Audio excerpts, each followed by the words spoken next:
været nogle store kø, eller accident, eller uheld? Nej, egentlig ikke endnu, men det er så også først Ja.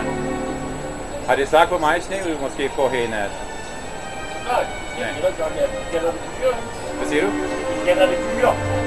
Ja, det er nogle store byer pludselig. Ja, der er nogle store fyre, ja. Det er kommet ned fra Grønland. Det er sur på os lige nu, tror jeg. Så det er sandt en kold nordvind der. Trafikkulturen. Præcis.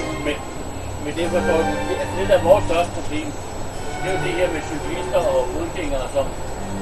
Især når det kommer over her til højre her. Ja, og det var ude foran og slår stopper og så går over for ryg.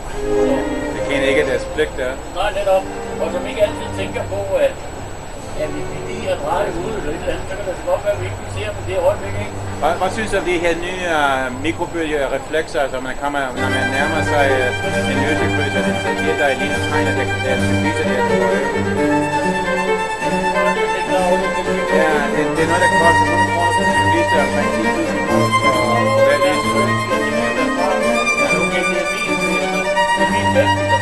Jeg har jo så meget plads til at overse det op til, Det er rigtigt, du har din egen bane at køre på. jeg har meget plads.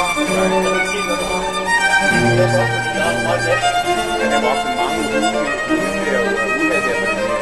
fordi jeg kan bare sige.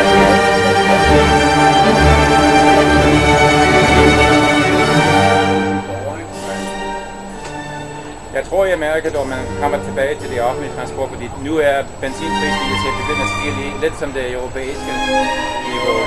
Men du kan se, selvom benzinen er så dyr her, herovre, så kører folk jo alligevel. Nå ja, det er rigtigt nok. I privatbilen, ikke? Ja, det er rigtigt.